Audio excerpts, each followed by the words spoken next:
Montana Territory, late autumn of 1884. The wind carved through the high plains like a blade honed on ice, stripping warmth from anything foolish enough to stand in its path. Frost clung to the iron gates of the Ashford estate, where power and cruelty had ruled in equal measure for 2 decades. The ranch house loomed against the bruised sky, 3 stories of timber and stone that cast long shadows across the yard, where 50 souls labored under the weight of another woman's ambition. Grace Harper felt the cold through the thin cotton of her work dress as she scrubbed the iron stove in the main kitchen. 20 years old, narrow-shouldered from years of sparse meals, she moved with the practiced efficiency of someone who'd learned early that invisibility was survival. Her hands, calloused, reddened, perpetually raw, worked the brush in circular motions, the rhythm a kind of meditation that kept darker thoughts at bay. She'd been at Ashford Ranch for 3 years. Before that, an orphanage in Virginia City. Before that, nothing she cared to remember. The other house staff whispered that Grace was lucky Mrs. Ashford had taken her in, given her a position, a roof, 3 meals if she worked hard enough. Grace knew better than to call it luck. It was transaction, labor for survival, nothing more. The kitchen door banged open. Grace flinched, brush clattering into the basin. "Everyone to the yard!" The voice belonged to Frank Carver, head ranch hand, a man whose face seemed carved from the same granite as the surrounding peaks. Now! Grace's stomach tightened. Mid-afternoon summons were never good. She dried her hands on her apron, followed the other kitchen workers, Maeve the head cook, and 2 younger girls through the service corridor and out into the yard. The cold hit like a fist. Grace hugged her arms around herself, boots crunching on frost-hardened dirt. The entire household staff was gathering in a loose semicircle near the stables. Ranch hands leaned against fence posts, expressions guarded. The blacksmith stood by his forge hammer, still in hand, watching. And there on the porch of the main house stood Victoria Ashford. At 53, the widow Ashford carried herself like old-world royalty transplanted to frontier soil. Silver hair pulled back in a severe braid, cheekbones that could cut paper eyes the color of winter ice. She wore black, always black, even 17 years after her husband's death, and her gloved hands rested on the porch railing like a judge preparing to deliver sentence. "I will say this once." Victoria's voice carried across the yard without strain, each word enunciated with the precision of someone who'd never had to raise her voice to be obeyed. "This morning I discovered my sapphire necklace missing. The one my late husband purchased in San Francisco for our 20th anniversary. The chain is 18-karat gold. The stones are Burmese flawless." Grace's throat went dry. She dusted Mrs. Ashford's bedroom yesterday morning, as she did every Tuesday and Thursday. The jewelry box had been sitting on the vanity lid closed. "The necklace was last in my possession 3 days ago." Victoria's gaze swept across the assembled faces, and Grace felt the weight of it like physical pressure. "This morning when I opened the box to wear it to the Carrington reception, it was gone." Murmurs rippled through the crowd. Grace kept her eyes down, heart hammering. "Don't look suspicious. Don't draw attention." "I have summoned Sheriff Dawson from town," Victoria continued. "But before the law arrives, I will give the thief one opportunity. Return the necklace now with a full confession, and I will show mercy. The offender will be dismissed from service without reference, but no charges will be filed." Silence. Grace could hear her own breathing, too fast, too loud in her ears. "No one?" Victoria's lips compressed into a thin line. "Very well. Frank, bring her forward." Grace's legs went numb as 2 ranch hands stepped toward her. "Wait, what?" The words came out strangled. "I didn't." Strong hands gripped her arms. They weren't gentle. Grace stumbled as they dragged her toward the center of the yard, her boots leaving scuff marks in the dirt. Around her, faces turned away. No one met her eyes. Not Maeve. Not the younger girls. Not the ranch hands she'd served meals to for 3 years. "Mrs. Ashford, please, I don't know what—" "Quiet." Victoria descended the porch steps with deliberate slowness, each footfall a pronouncement. She held something in her hand. As she drew closer, Grace saw it was a jewelry box. Small, cedar, brass hinges. Empty. "This was found in your quarters," Victoria said, "hidden beneath your mattress. Along with this." She held up a scrap of cloth. Blue velvet, the kind that lined expensive jewelry boxes. Grace's vision swam. "That's not— I've never seen that before." Someone put it there. I didn't search her. Victoria's voice cut through Grace's protest like a scythe through wheat. The hands on Grace's arms tightened. Someone else stepped forward. Martha, the head housekeeper, a woman Grace had thought almost kind. Martha's expression now was flat, unreadable. She patted down Grace's dress, checked her pockets, her apron. Nothing, ma'am. Check the seams. Martha hesitated, then pulled a small knife from her belt. Grace felt the blade slice through the hem of her apron, the waistband of her dress. Fabric tore. Stitching gave way. Nothing. Her shoes. Grace tried to pull away. Please, this is insane. I didn't take anything. I swear before God. Remove them. Someone forced Grace to her knees. Her boots were yanked off with enough force to scrape skin. Martha examined them, shook them, even pried at the heels. Nothing. Victoria's jaw tightened. For a moment, just a flicker, Grace saw something in the older woman's face that might have been doubt. Then it was gone, replaced by cold certainty. The necklace is missing, Victoria said.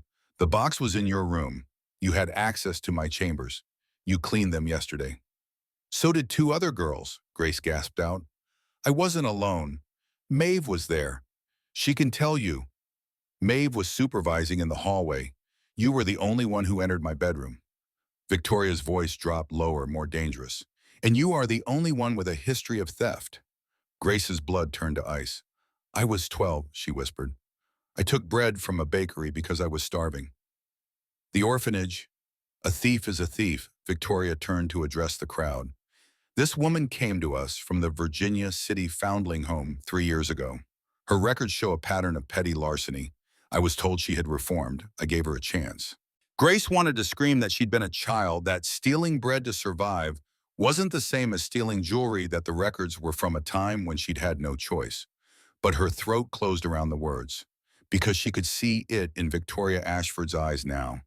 Not doubt, not uncertainty. Decision. Since the necklace has not been recovered, Victoria said, and since the accused refuses to confess or return what she has stolen, I am left with no choice but to make an example. In the absence of law, I must be law. In the absence of justice, I must be justice. She nodded to Frank Carver. Brand her. The words hung in the frigid air like a death knell. For 3 seconds, no one moved. Then the crowd erupted, not in protest, but in shocked whispers, nervous shuffling. Grace heard someone say, too far, and someone else hiss, shut your mouth. Mrs. Ashford, Frank said, and his voice was careful, measured. That ain't legal. Sheriff Dawson. Sheriff Dawson is 3 hours away and will not arrive until after dark. Victoria's gaze never left Grace. This ranch is 50 miles from the nearest town. I am the law here, and I will not have thieves in my employ. If word spreads that stealing from the Ashford household goes unpunished, every drifter from here to Helena will think this place an easy mark. Ma'am, Frank's hand tightened on his belt, branding a person that's a hanging offense. You'd be no better than what? Victoria's eyes flashed. Than the Blackfoot who branded white captives? Than the outlaws who marked their victims? I am not mutilating this girl. I am identifying her for what she is. A thief, so that every employer from Montana to California will know not to trust her. Grace's lungs couldn't pull air. The yard spun. She tried to stand, but the hands on her shoulders forced her down. Someone was crying, one of the kitchen girls. Someone else was praying. Frank Carver looked at the blacksmith. The blacksmith looked at his forge, where the coals still glowed orange from the morning's work. His face was ashen. I won't do it, the blacksmith said. Then you're dismissed. Victoria's voice didn't rise. Pack your things and leave by nightfall. Anyone else who refuses will join you. The blacksmith stared at her. Grace could see him calculating. He had a wife, 3 children, winter coming on. Work was scarce. The Ashford ranch paid better than most. He looked away. Someone else, then. Victoria scanned the crowd. Her gaze landed on the brand used for marking cattle, a simple A for Ashford. She pointed to it. Heat that, use the small one, on her right hand where it will be seen. Grace's voice finally unlocked. No, no, please, Mrs. Ashford, I didn't take your necklace. I swear on my life. Please don't do this. Please. Victoria raised one gloved hand. Frank Carver dragged Grace toward the fence where a workbench sat. Someone else Grace couldn't see who grabbed her right arm and slammed her hand palm down on the rough wood. Splinters bit into her skin. She thrashed, tried to pull away, but there were too many hands now holding her shoulders, her back, her legs. Through the haze of terror, Grace saw a figure near the stables, a man she didn't recognize. Tall, broad-shouldered, wearing a duster coat and a wide-brimmed hat that shadowed his face. He stood apart from the crowd, utterly still watching. Something about his stillness felt different from the other's paralysis, like he was waiting, calculating. Then Grace's attention snapped back as she heard the forge roar to life. "Mrs. Ashford," a new voice. Maeve the cook, stepping forward with her hands twisted in her apron. "Please, the girl's not been trouble before. Maybe someone else." "Are you confessing, Maeve?" The cook's mouth opened, closed. She looked at Grace and there was pity in her eyes but also relief. Relief that it wasn't her on that bench. "No, ma'am." Then step back. The smell of heating iron reached Grace's nose, acrid metallic. She yanked at her pinned hand, felt skin tear on splinters. Didn't care. Her voice came out raw, animal. "I didn't do it. Someone's lying. Please, someone has to believe me." No one answered. The man by the stables shifted weight from one foot to the other hand, drifting toward his hip, where Grace now saw the outline of a holstered revolver. But he didn't draw, didn't move, didn't speak. Frank Carver approached with the brand. It glowed dull red, the letter T for thief. Someone had shaped it quickly, crudely, from a cattle brand. Grace could feel the heat radiating from it, even from 3 feet away. "Don't make this worse," Frank said quietly. "It'll be over quick." Grace didn't have words anymore, just a high, keening sound that she didn't recognize as coming from her own throat. The brand descended. Pain. Not like anything Grace had ever known. Not like cold or hunger or the strap at the orphanage. This was white-hot, obliterating, a sun exploding against her flesh. The smell of burning skin, her skin filled her nose, her mouth. She heard screaming and realized dimly it was hers. Then the brand lifted and the world went black around the edges. Grace collapsed against the bench, hand curled protectively against her chest. She could feel blisters already forming the flesh, bubbling and weeping. When she forced her eyes open, she saw the letter T seared into her palm in angry red and black. "Get her out of here." Victoria's voice came from very far away. "Off my land. If she's found within 10 miles of this ranch by morning, she'll be shot as a trespasser." Hands lifted Grace. She couldn't feel her legs. The yard tilted and swam. She saw faces blur past Maeve's tear-stained cheeks, the younger girls huddled together, the blacksmith staring at the ground. And still that man by the stables watching, with an expression Grace couldn't read. They dragged her to the gate. Her boots scraped twin trails in the dirt. Someone threw a bundle after her spare dress maybe, or just rags. Grace didn't see. She was too busy trying to breathe through the pain that radiated up her arm, into her shoulder, into her skull. The gate clanged shut behind her. Grace knelt in the frozen dirt of the road, cradling her branded hand, and understood with crystal clarity that her life had just ended. Not her breathing, not her heartbeat, but everything that made survival possible. No ranch would hire her with that mark. No family would take her in. The brand was more than punishment. It was erasure. Behind the gate, the crowd dispersed. Victoria Ashford returned to her house, back straight, footsteps measured. The day's work resumed as if nothing had happened, as if a woman's life hadn't been destroyed in the space of 10 minutes. Only the man by the stables remained, watching the road where Grace knelt. After a long moment, he turned and walked toward the bunkhouse, spurs jingling faintly with each step. His name was Cole Bennett. He was 61 years old. He'd been a U.S. Marshal for 40 years, and in 3 weeks, he would retire. This was supposed to be his final assignment, a routine check on a land dispute between the Ashford Ranch and neighboring homesteaders. Paperwork, testimony, then a train ticket east and a pension. But Cole Bennett had spent 4 decades learning to read injustice. It had a particular smell, a particular texture, and what he'd just witnessed had all the hallmarks of a framed job. He didn't know why. He didn't know who, but he knew with the bone-deep certainty of a man who'd seen hundreds of guilty faces that Grace Harper hadn't stolen anything, and Cole Bennett had never been good at letting injustice stand. Even when keeping his mouth shut would have been smarter. The abandoned line shack sat 3 miles north of the Ashford Ranch, hidden in a shallow draw where scrub pine grew thick enough to break the wind. Grace found it by accident or maybe desperation as the sun bled out behind the mountains and temperature plummeted toward freezing. The shack was barely standing, roof half-collapsed, door hanging on one leather hinge, windows just empty frames. But it had four walls and enough roof to keep snow off. Grace crawled inside and collapsed in the corner farthest from the door. Her hand was agony.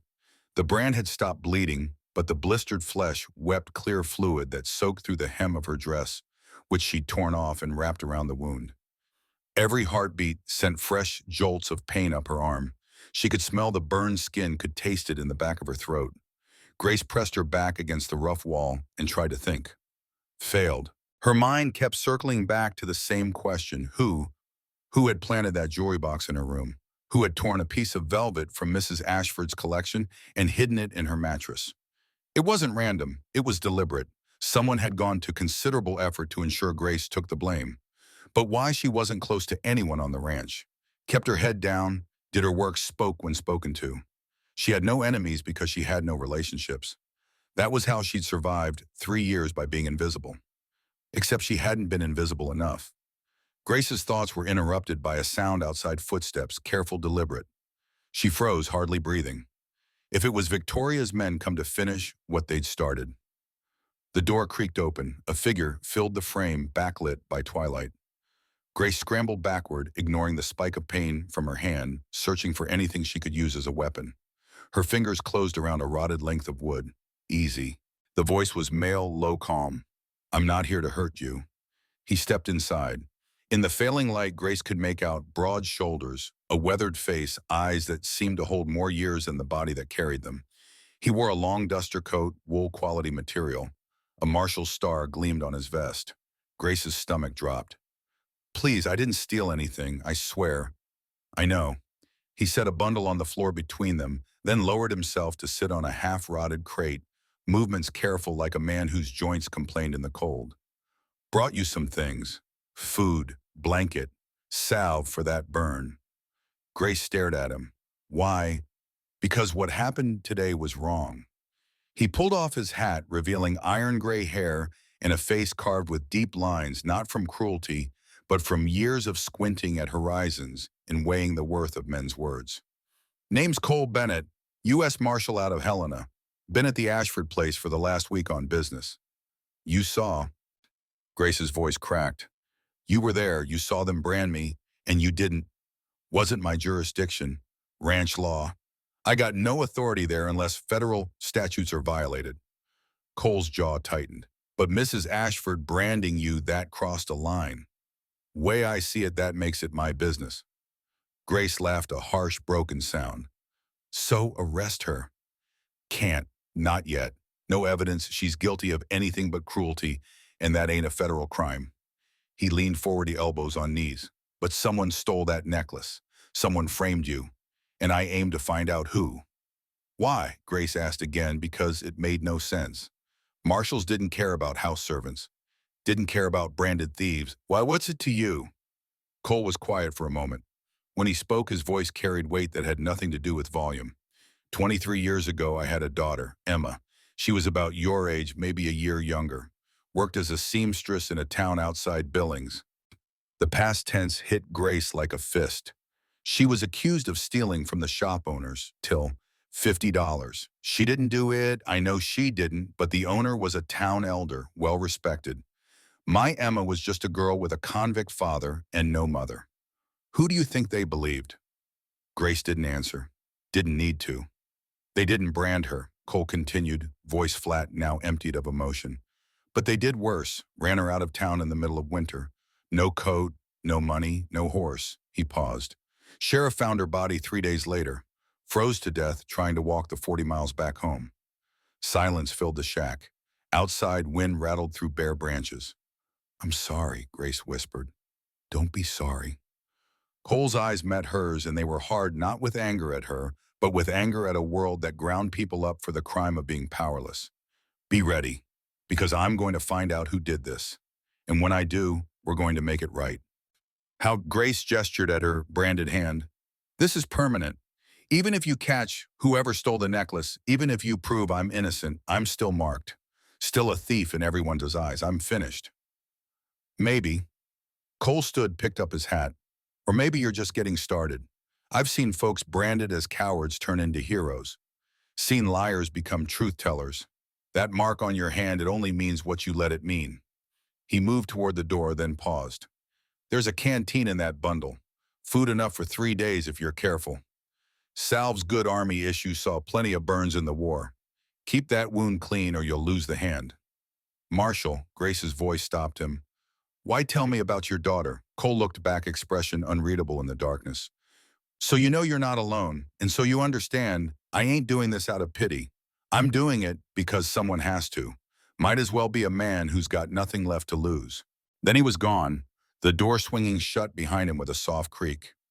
Grace sat in the dark alone again, but somehow the shack felt less empty than it had 5 minutes ago. She unwrapped the bundle with her good hand, found hardtack dried meat, a tin of salve that smelled of sulfur and camphor, and a thick wool blanket that had seen better days, but would keep her from freezing. She also found a knife, small, sharp, the kind meant for close work. Not much of a weapon, but better than nothing. Grace pressed the salve gently under her branded palm, hissing at the sting. The blisters had burst, leaving raw, weeping flesh beneath. The T was clear, sharp-edged, permanent. She wrapped it carefully in a clean strip of cloth from the bundle, then pulled the blanket around herself and settled against the wall. Tomorrow she'd figure out what came next, how to survive, how to prove her innocence, if that was even possible, how to live with a mark that would follow her for the rest of her life. But tonight she'd take what had been given shelter food, the knowledge that at least one person in this territory believed her. It wasn't much, but it was more than she'd had that morning, and Grace Harper had learned young, when you have nothing, even a small mercy, can be the difference between surrender and survival.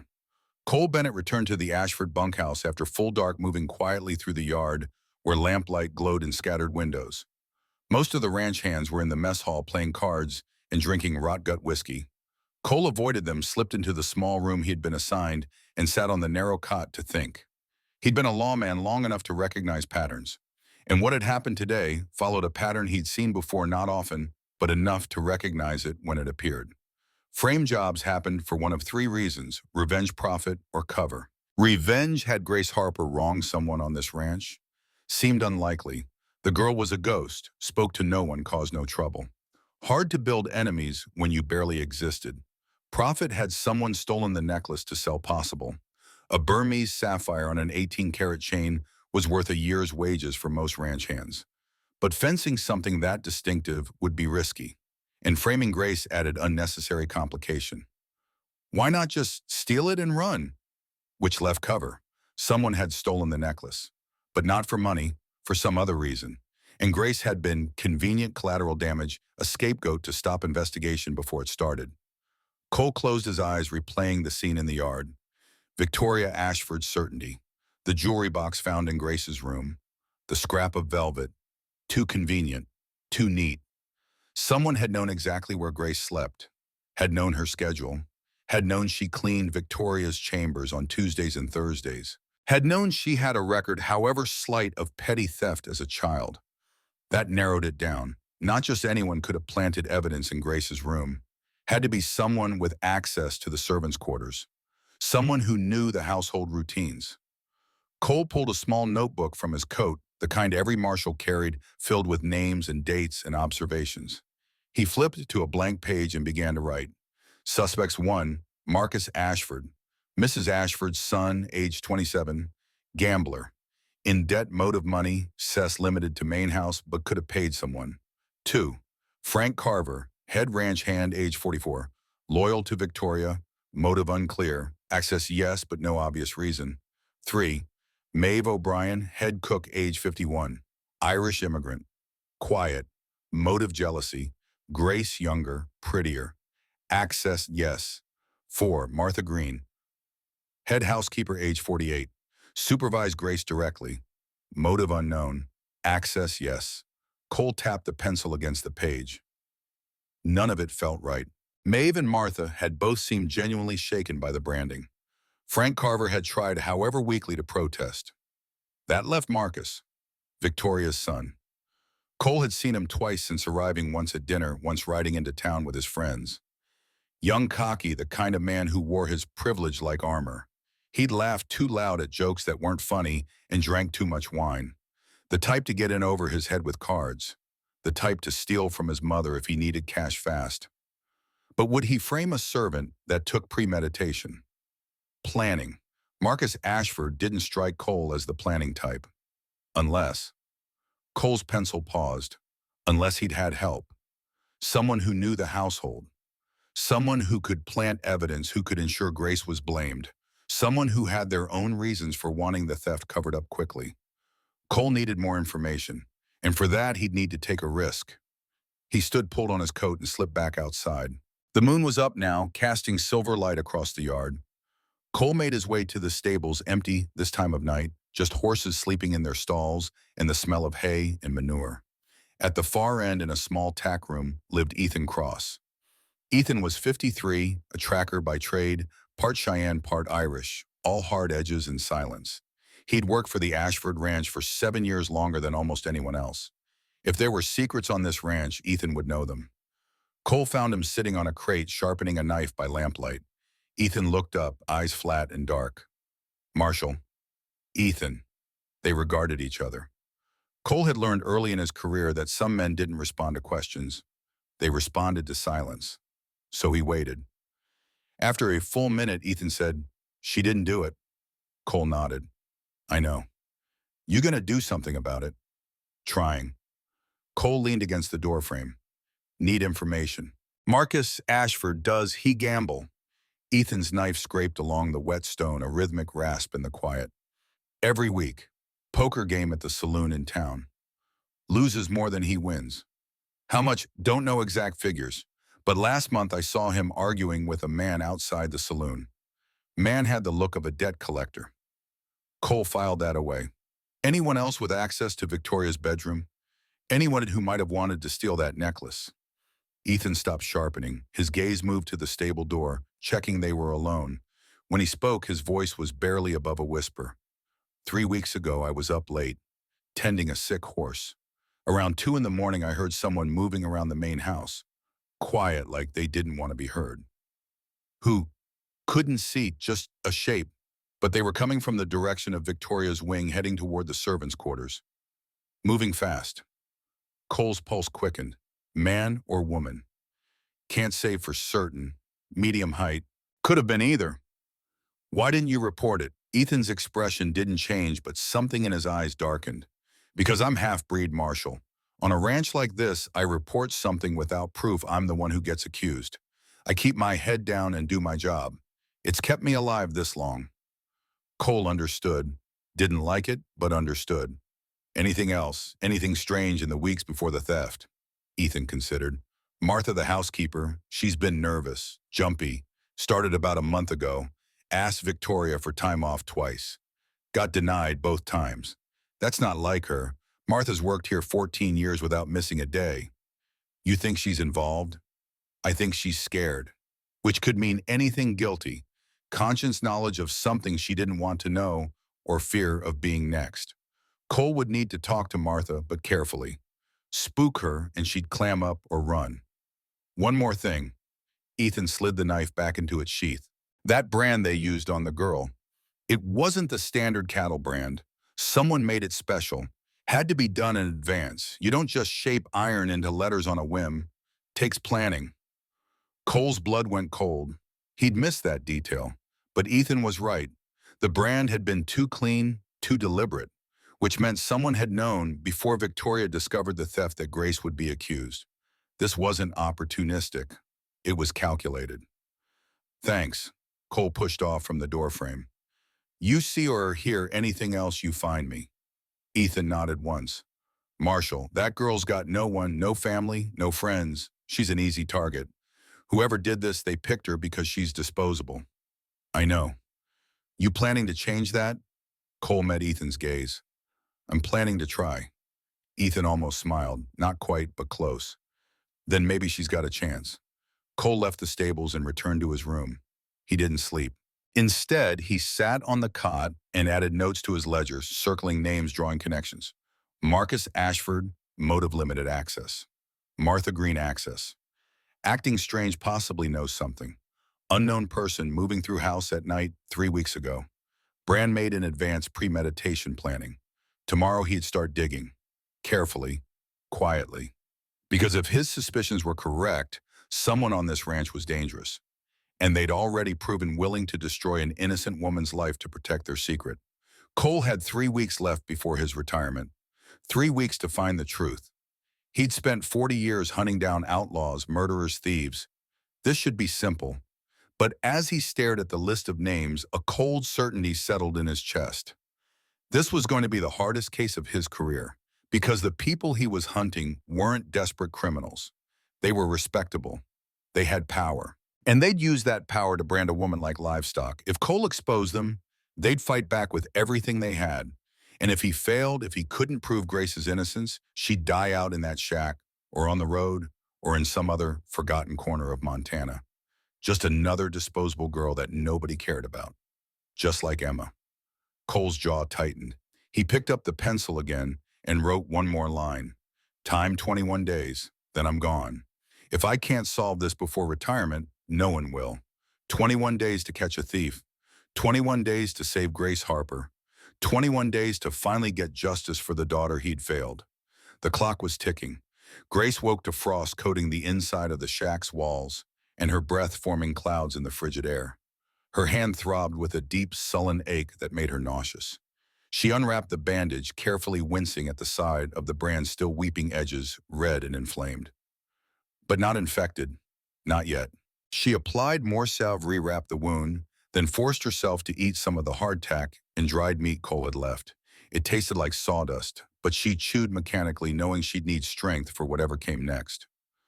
What did come next? She couldn't stay in this shack forever. Winter was coming on fast, and this place wouldn't survive the first real snow. But where could she go? Back to Virginia City? The orphanage wouldn't take her. 20 was too old. Besides, word of her branding would spread. Small towns talked. By the time she reached any settlement, her reputation would have arrived first. West, maybe. California. Start over where no one knew her, but that required money. And Grace had nothing except the clothes on her back and a hand marked for life. She was trapped. The realization settled over her like the frost on the walls, cold inevitable. Victoria Ashford had ensured Grace's destruction with surgical precision. Branded thieves didn't get second chances. Didn't get to reinvent themselves. The mark was a death sentence, just slower than a noose. Grace wrapped the blanket tighter around herself and stared at the patch of gray sky visible through the collapsed roof. For a moment, just a moment, she let herself imagine giving up. Walking out into the snow when it came, letting the cold take her the way it had taken the marshal's daughter. It would be easy, easier than fighting, easier than dragging this ruined life forward one agonizing step at a time. Then she looked at her hand again, at the T burned into her palm, and something inside her, something stubborn, something sharp said no. They'd marked her, humiliated her, destroyed her name and her future. But they hadn't killed her. She was still breathing, still thinking. And if there was one thing Grace Harper had learned in 20 brutal years of life, it was this. As long as you're breathing, you're fighting. She didn't know how yet. Didn't know what weapon she could possibly use against people like the Ashfords. But she'd find a way, because the alternative was letting them win. And Grace would rather die fighting than die quiet. Cole spent the morning working his official assignment, mediating between Victoria Ashford and a homesteader family called the Pritchards, who claimed Ashford cattle had trampled their winter wheat crop. It was tedious work, exactly the kind of bureaucratic nonsense Cole had been looking forward to leaving behind when he retired. But it gave him access to the house. He sat in Victoria's study reviewing land deeds and water rights while she worked at her desk across the room. The widow Ashford was meticulous, every document filed in perfect order, every transaction recorded in precise handwriting. The study itself reflected that same control, mahogany furniture, polished to a mirror shine, books arranged by height on shelves, not a speck of dust anywhere. It was the room of a woman who allowed no disorder in her life. Cole pretended to read a boundary survey while actually watching Victoria. She hadn't mentioned Grace once since yesterday's branding. hadn't asked if anyone had seen her, hadn't inquired whether the girl was alive or dead. For Victoria, the matter was closed. That bothered Cole, not because he expected compassion. He'd known plenty of frontier matriarchs who ruled with iron fists. But even the cruelest bosses usually showed some flicker of doubt after meting out punishment. A moment of hesitation. A question about whether they'd been too harsh. Victoria showed nothing. She worked with the same calm efficiency as always, signing papers, issuing instructions to Frank Carver when he came in with ranch business. Either she genuinely believed Grace was guilty, or she'd known all along that Grace wasn't. Cole was starting to suspect the latter. Around midday, a visitor arrived. Cole heard the commotion in the front hall, servants scurrying, Victoria's voice issuing sharp commands. He set down the land survey and moved to the study door. A young man stood in the entrance hall, shaking snow from his coat. Marcus Ashford. He looked worse than when Cole had seen him at dinner, eyes bloodshot, movements jerky, a slight tremor in his hands as he removed his gloves. Mother. Marcus's voice was tight. I need to speak with you. Victoria appeared at the top of the stairs, expression icy. You were supposed to return yesterday evening. I got delayed. Card game ran late. Did you win? Marcus didn't answer. That was answer enough. Victoria descended the stairs with slow, deliberate steps. When she reached the bottom, she studied her son with the same cold precision she might give to a piece of unsatisfactory merchandise. How much? It's not I just need a small loan to cover how much. Marcus's jaw worked. 300. Cole, watching from the study doorway, saw Victoria's expression harden further. $300. That was half a year's wages for a ranch hand. For a sapphire necklace, it might be close to market value. No, Victoria's voice could have frozen the Missouri. I will not continue to finance your gambling habit. It's not a habit, it's a sickness, and I am done enabling it. She turned away, dismissing him. If you need money, you'll work for it. Frank can find you something useful to do. Marcus's face flushed dark red. You'd make me shovel shit like a common ranch hand. I'm your son. Then act like it. For a moment, Cole thought Marcus might strike his mother. The young man's fists clenched, entire body going rigid. But Victoria didn't flinch, didn't step back. She simply stared at him with those winter-cold eyes until Marcus looked away. I need that money, Marcus said quietly, desperately. If I don't pay by Friday, then perhaps you should have considered that before sitting down at the table. Victoria's voice softened fractionally, not with sympathy, with something worse, pity. You're weak, Marcus, just like your father. He drank himself to death trying to avoid his responsibilities. You're gambling yourself to the same end. I will not fund your destruction.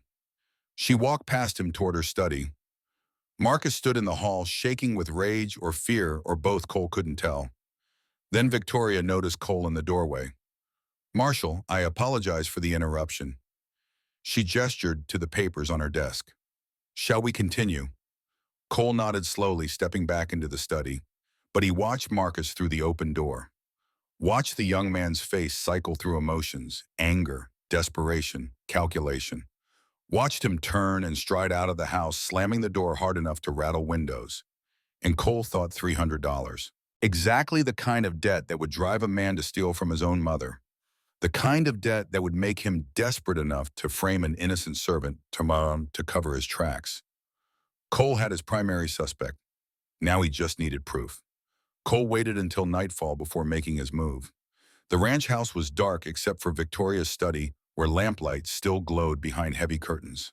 He'd watched Marcus ride out an hour ago, headed back toward town, posture, slumped in the saddle like a man carrying the weight of his own poor choices. The servants' quarters sat behind the main house, a long, narrow building that had once been a barn before Victoria converted it. 12 small rooms, each barely large enough for a cot and a trunk. Grace's had been the third from the end. Cole approached from the shadows, moving with the careful quiet of a man who'd spent decades sneaking up on people who didn't want to be found. The door was unlocked, no reason to secure it now that Grace was gone. He slipped inside, closing the door behind him with barely a whisper of hinges. The room was exactly as he'd expected. Spartan, a narrow bed with a thin mattress, one blanket, a wooden trunk at the foot of the bed, a small table with a chipped basin for washing. Nothing personal, No photographs, no letters, no books. Grace Harper had lived here for 3 years and left no mark. Cole lit a match shielding the flame with his hand and examined the mattress. Someone had already searched it. The ticking was slashed open in several places where they'd pulled out the straw filling. He ran his fingers along the wooden frame, checking for hidden compartments. Nothing. The trunk yielded even less. Two spare dresses, both mended multiple times. A pair of work boots with holes in the soles. A small cloth bag containing a needle thread and 3 buttons. That was it. The sum total of Grace Harper's possessions. No jewelry box. No scraps of velvet. Of course not. Those had been planted. But by whom? Cole extinguished the match and stood in the darkness thinking. Whoever framed Grace had needed access to this room.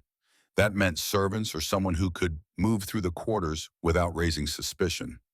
Victoria wouldn't have come herself too obvious. Marcus was possible, but he'd have been noticed. Young men didn't wander through the women's quarters without comment, which left the household staff.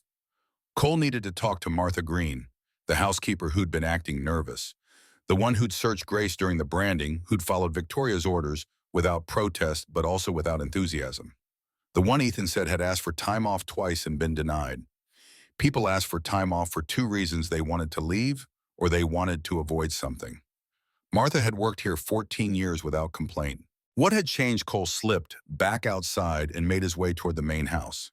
Most of the staff slept in the converted barn, but the senior servants Maeve, Martha, Frank Carver, had rooms in the main house itself, proximity to Victoria so they could be summoned at any hour. A form of honor, or surveillance, depending how you looked at it. Martha's room was on the second floor at the end of a narrow hallway that smelled of beeswax and dried lavender. Cole paused outside her door, listening. No sound from within. He knocked softly. Silence. He knocked again, slightly louder. The door opened a crack. Martha peered out, face pale in the darkness, hair wrapped in a nightcap. When she saw Cole, her eyes widened. "Marshall, it's past midnight. Is something... Need to ask you some questions." Cole kept his voice low. "About Grace Harper." Martha's face went rigid. "That girl's gone," Mrs. Ashford said. "I know what Mrs. Ashford said, but I'm asking what you say." Cole held her gaze. "You've worked here 14 years. Never missed a day. Then a month ago you start asking for time off.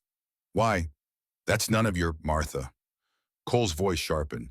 "I've been a lawman for 40 years. I know when someone's scared, and you're scared. Question is, what are you scared of?" Martha's hand tightened on the doorframe. For a moment, Cole thought she'd slam the door in his face. Then her shoulders sagged. "Not here," she whispered.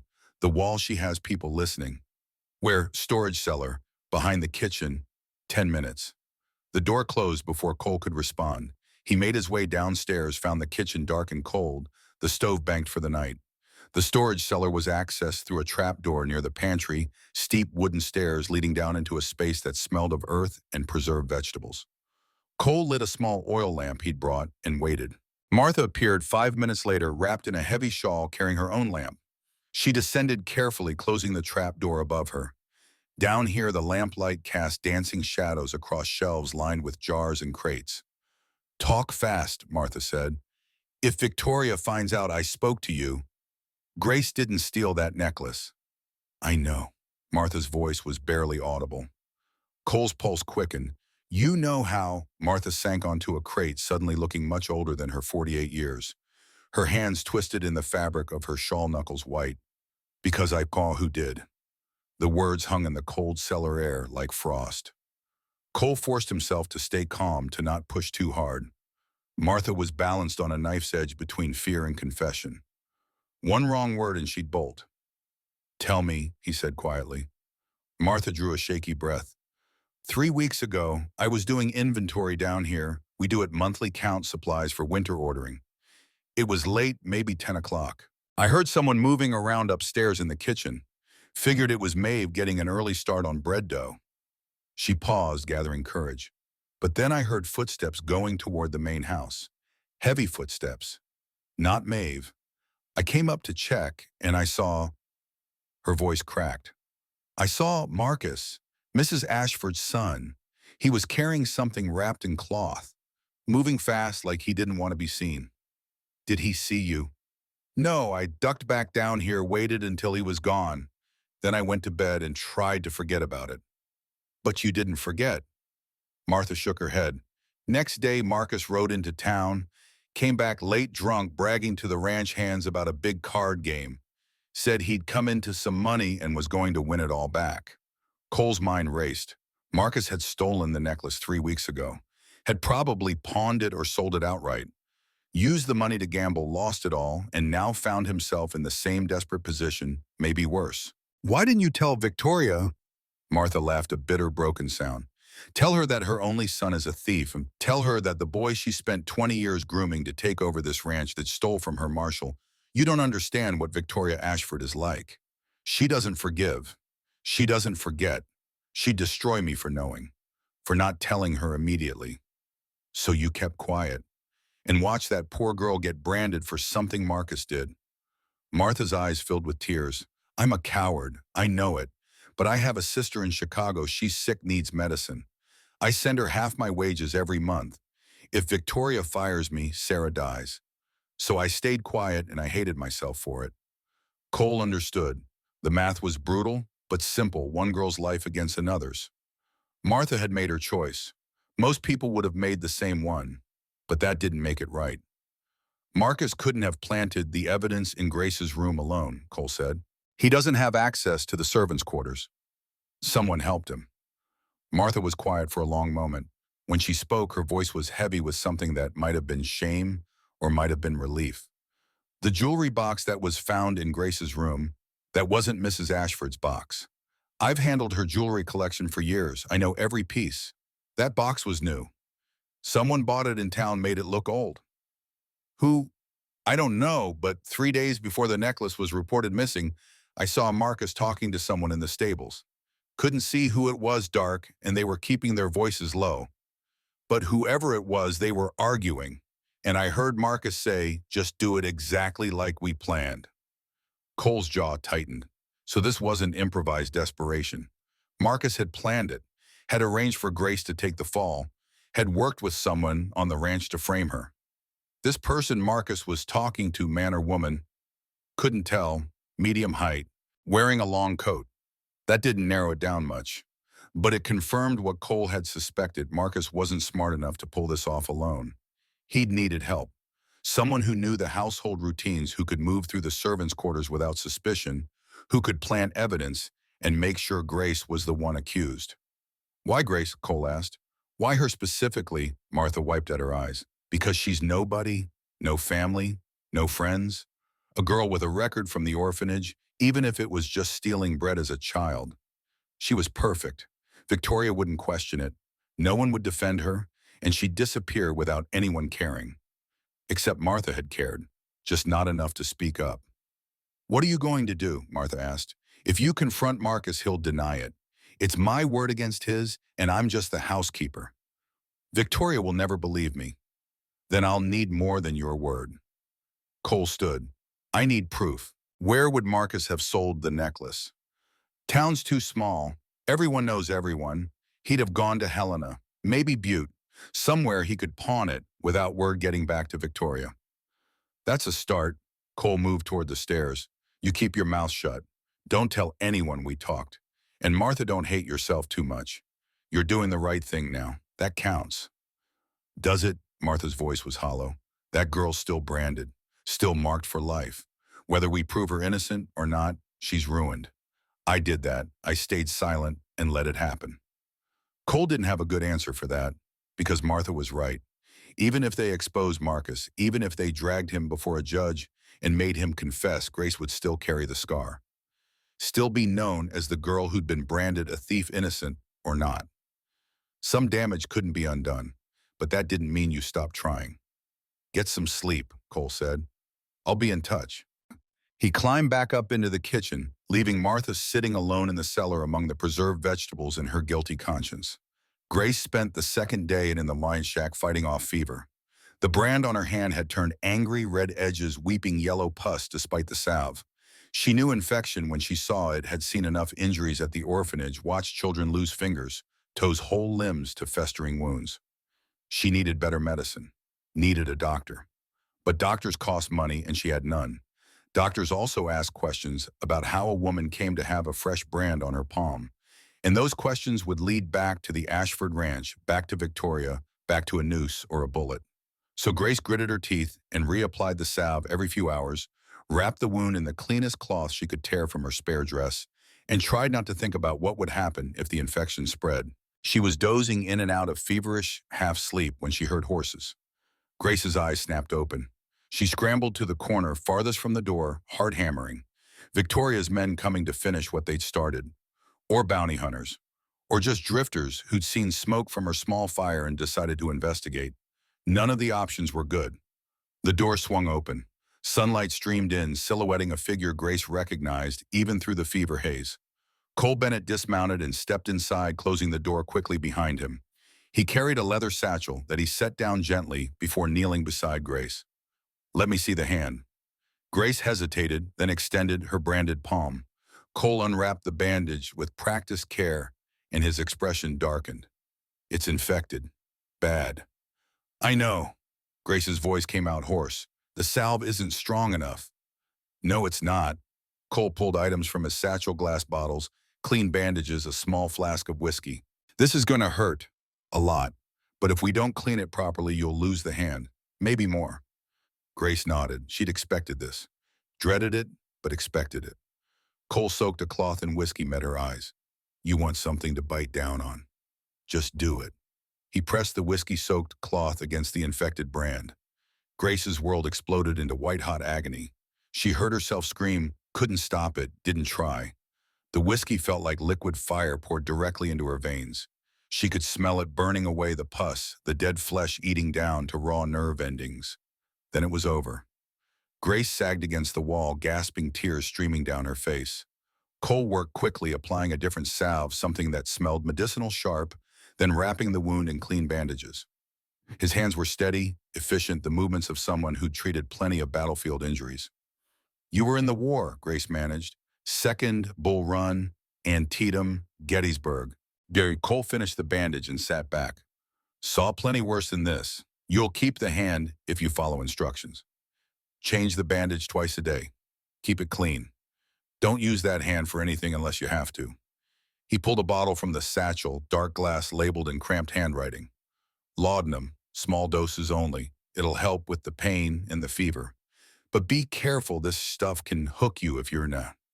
Grace took the bottle with her good hand. "Why are you doing this?" "Already told you no." Grace cut him off. "Your daughter, I understand that. But you're a marshal. You've got maybe 2 weeks left before retirement. You could walk away, file a report, let someone else handle it. But you're here risking your position, bringing me medicine." "Why?" Cole was quiet for a long moment. Outside, his horse nickered softly. Wind rattled through the broken roof. "Because I'm tired," he said finally. 40 years of watching powerful people crush the powerless. 40 years of enforcing laws that protect property more than people. 40 years of telling myself I was doing the right thing, that the system works, that justice happens eventually. He looked at Grace and his eyes were old, not with years, but with accumulated disappointments. "My daughter died because I believed in the system. Believed if I had just followed procedure, gathered evidence, filed the proper paperwork, truth would win out. But by the time I finished dotting every I and crossing every T, Emma was dead in a snowbank." Grace understood. "And now you don't care about procedure anymore. Now I care about one thing, making sure you don't die like she did. The law can go to hell. Victoria Ashford can go to hell. My pension, my reputation, all of it doesn't matter. Because if I can save you, maybe it means Emma's death counted for something. Maybe it means I learned something in 40 years besides how to fill out reports." The rawness in his voice made Grace's chest tighten. She'd spent most of her life trusting no one, relying on no one. But Cole Bennett wasn't doing this for himself. Wasn't trying to be a hero. He was just a broken man trying to fix one small piece of a world that had broken him. "I've got news," Cole continued, his tone shifting back to business. "Marcus Ashford stole the necklace. I have a witness, someone who saw him 3 weeks ago moving through the house late at night. Next day, he suddenly had money, went gambling in town." Hope flared in Grace's chest, painful and sharp. "Then you can arrest him. Prove I'm innocent." Not that simple. My witness is scared. Won't testify unless I can guarantee Victoria won't retaliate. And right now I can't. Cole pulled out his notebook, flipped through pages. Marcus worked with someone who planted evidence in your room, who knew the household routines. I need to figure out who before I move. If I arrest Marcus without solid proof, his accomplice walks free. And Victoria has enough money to make this all go away. Grace's hope dimmed. Of course it wasn't simple. Nothing ever was. How long will it take? Don't know. Few days, maybe a week. I'm heading to Helena tomorrow, checking pawn shops. If I can find the necklace, trace it back to Marcus, that's physical evidence. Can't be explained away. And if you can't find it, Cole didn't answer immediately, which was answer enough. You stay here, he finally said. Keep that hand clean. I'll bring more supplies in 2 days. Food, blankets, medicine. You need anything else? Grace looked around the shack. At the collapsed roof, the bare walls, the cold seeping up through the dirt floor. She needed everything. Needed a life that hadn't been destroyed. Needed a future that wasn't just survival. But what she said was paper, pencil. If I'm going to be here for days, I need something to do besides think. Cole nodded. I'll bring it. He stood, shouldered the satchel. At the door he paused. Grace, the brand, even if we prove you innocent, people will still see it.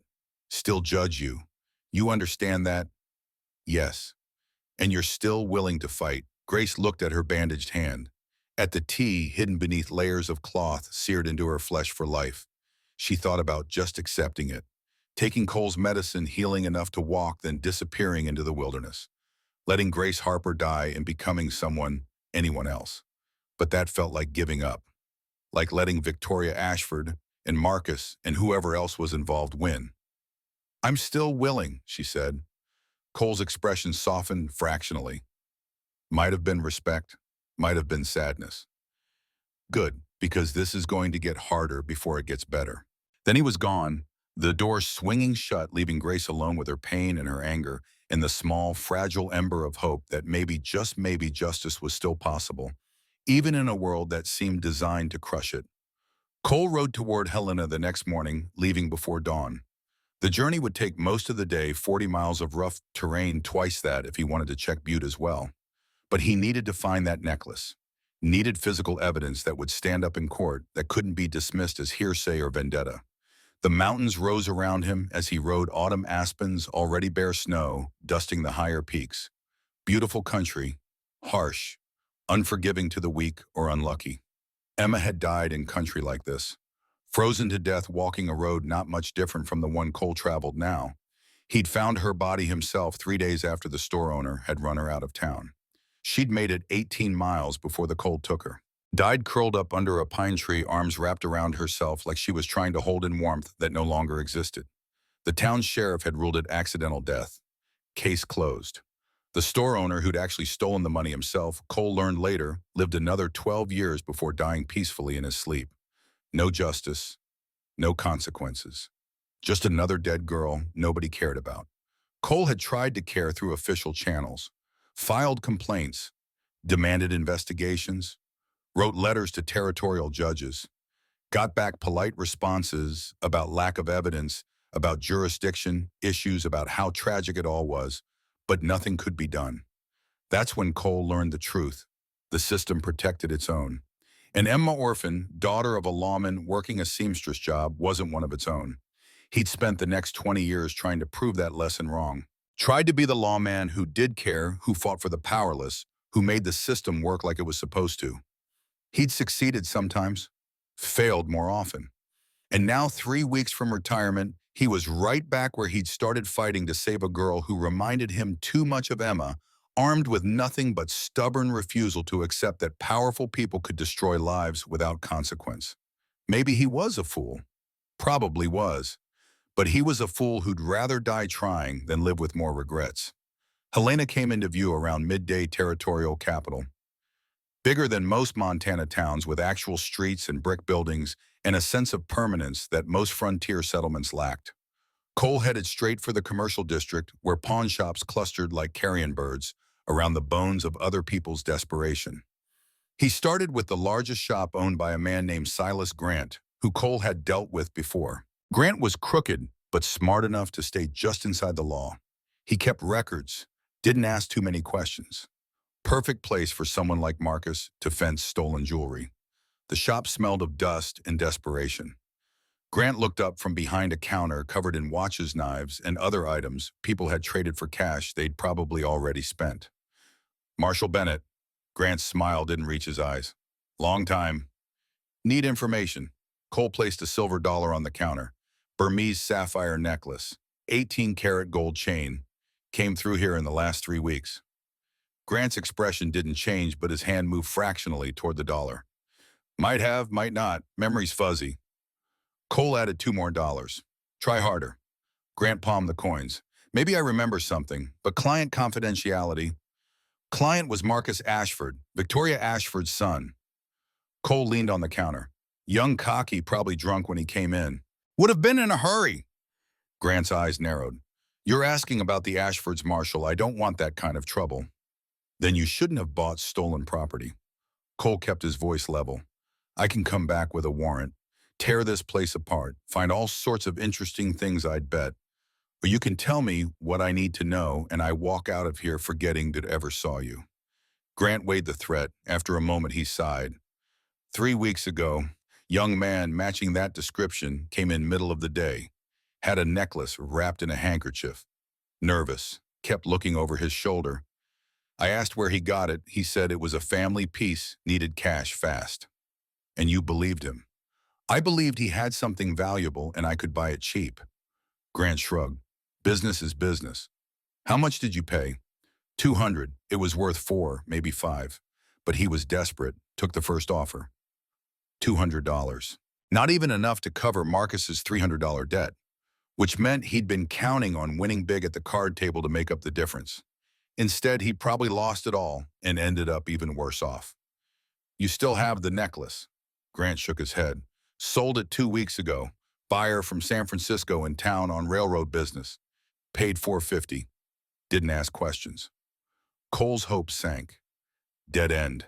The necklace was gone, probably already reset into different jewelry or sitting in some San Francisco socialite's collection. No way to trace it back to Marcus now. You keep records.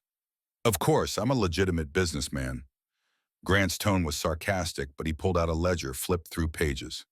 Here, purchase dated October 8th, sold October 20th. Buyer's name, he squinted at his own handwriting. Patterson, Theodore Patterson, California Street, San Francisco.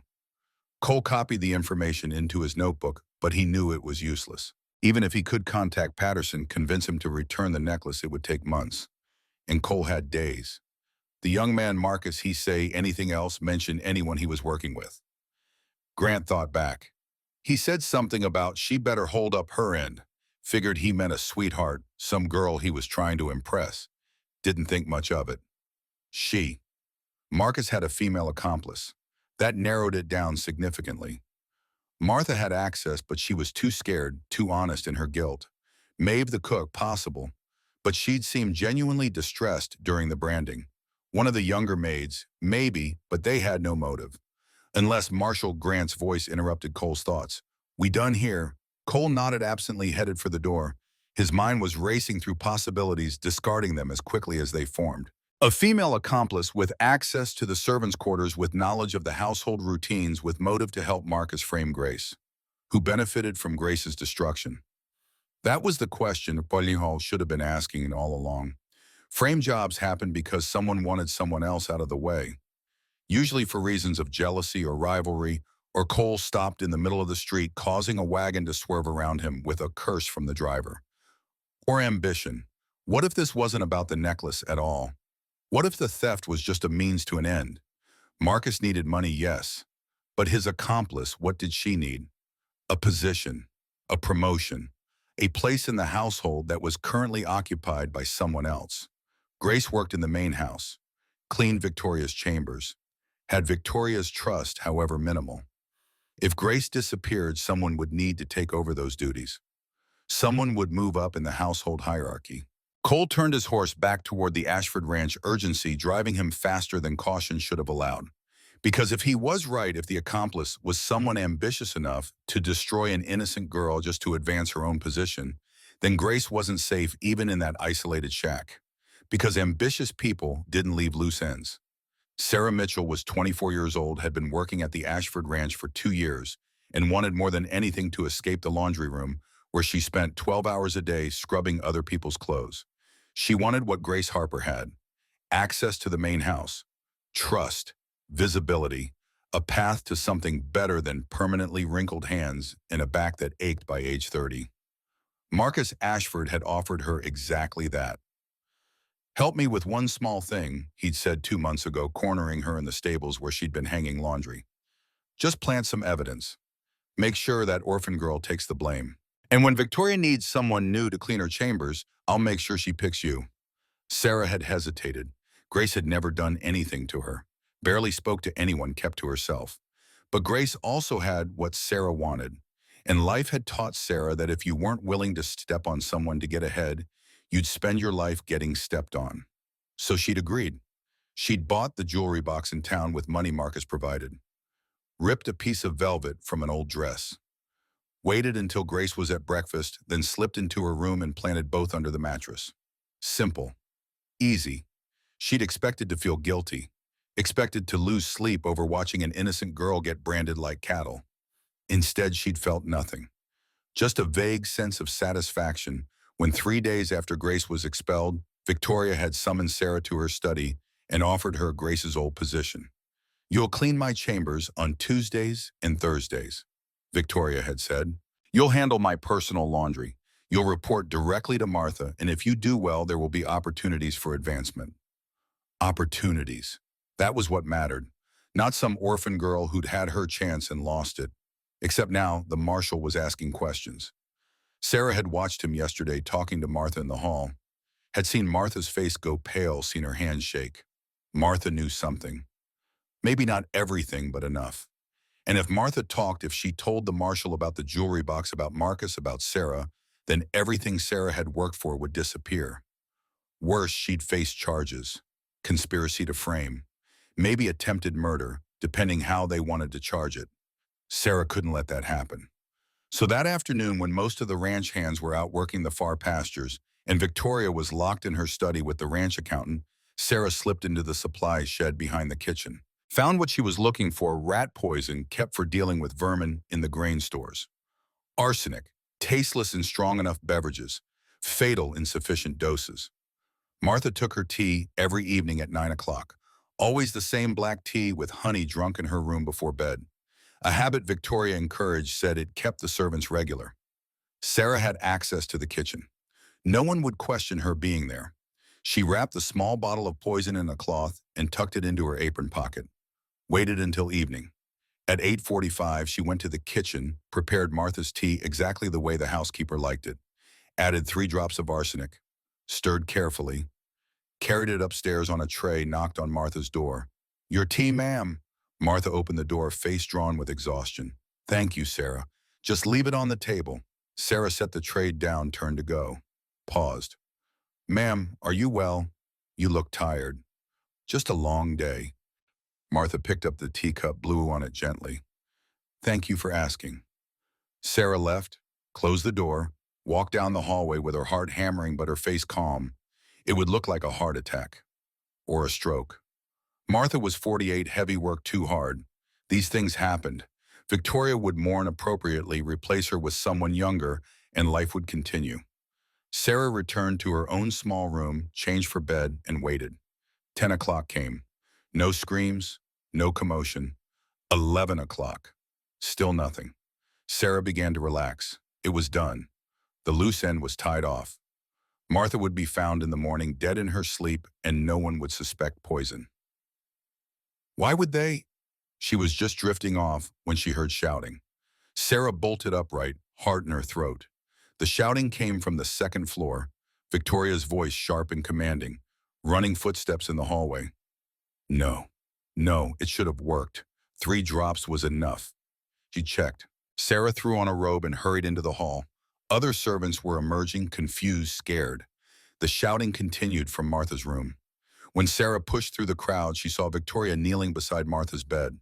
The housekeeper was convulsing foam, flecking her lips, eyes rolled back.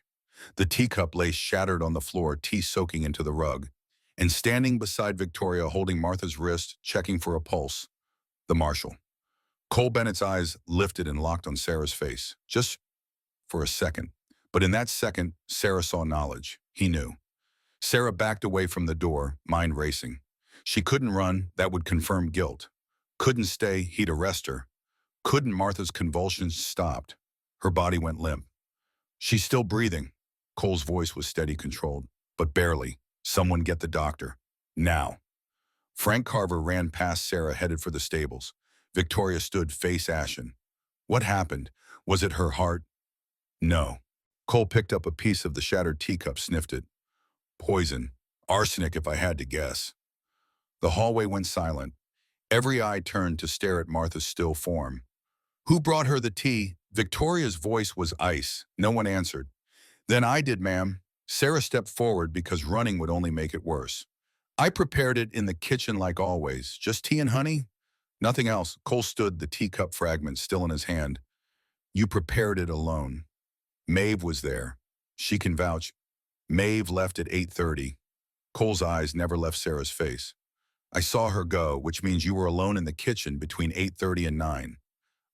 Yes, but I didn't poison anything. Why would I? Good question.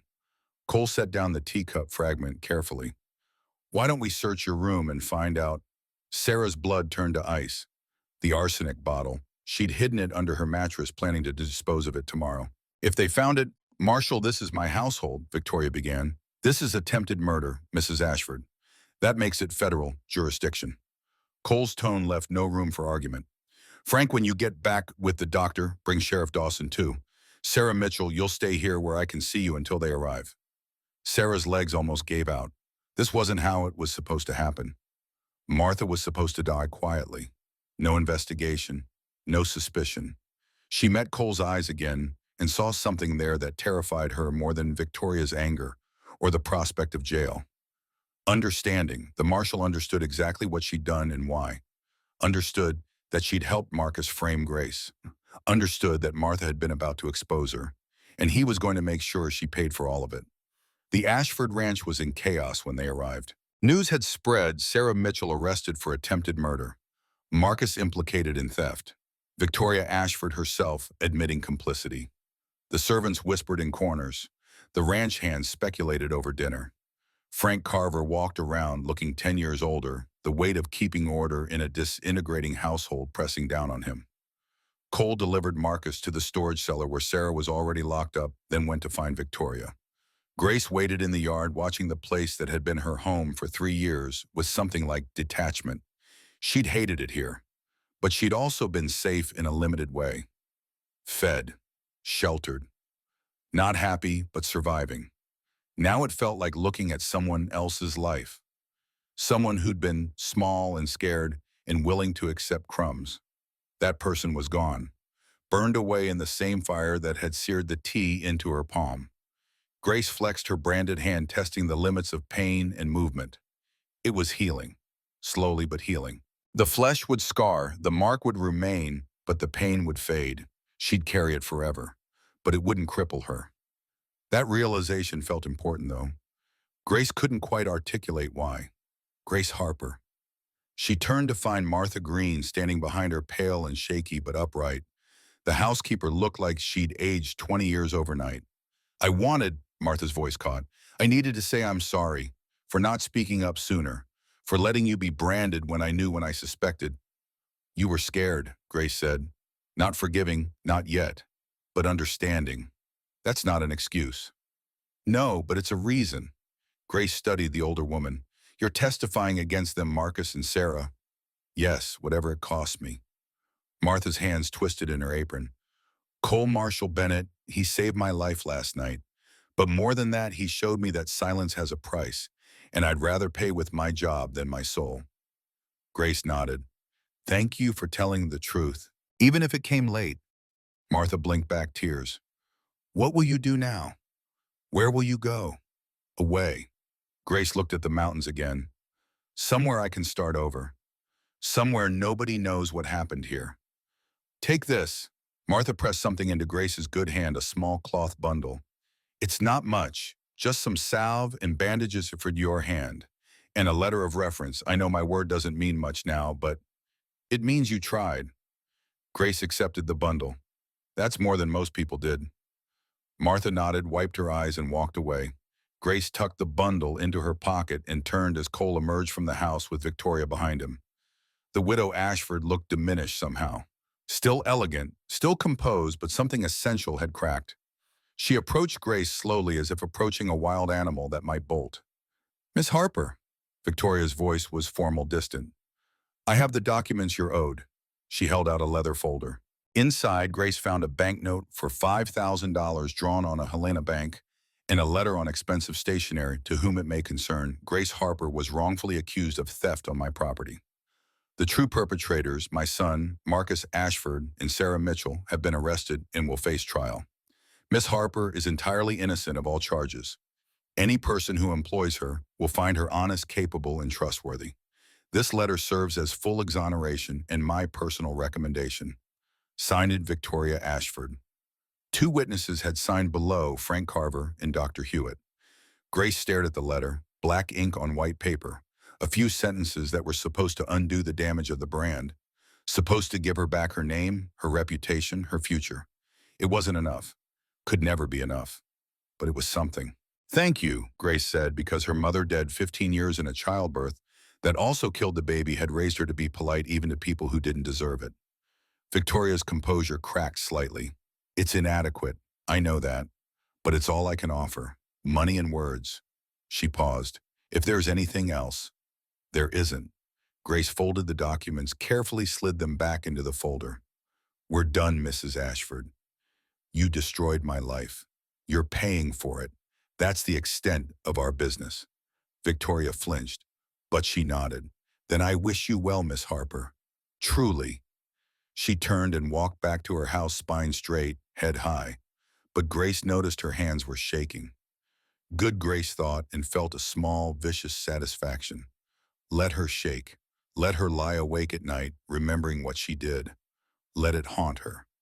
Cole touched Grace's shoulder gently. "Ready. More than ready." They mounted up, Grace riding her own horse now, a gentle mare that Cole had borrowed from the ranch stables. Grace's possessions fit in a single saddlebag, two spare dresses, the medicine Martha had given her, the folder containing her future. As they rode through the ranch gates, Grace looked back once, saw the main house where she'd scrubbed floors for 3 years, saw the yard where she'd been branded, saw the servants' quarters where she'd slept in a narrow bed, and dreamed small dreams of just surviving one more day. Then she turned forward and didn't look back again. They rode for 2 hours before stopping at a creek to water the horses. The sun was westering, painting the sky golden pink. Grace dismounted, legs aching, and led her mare to the water. Cole built a small fire, started coffee.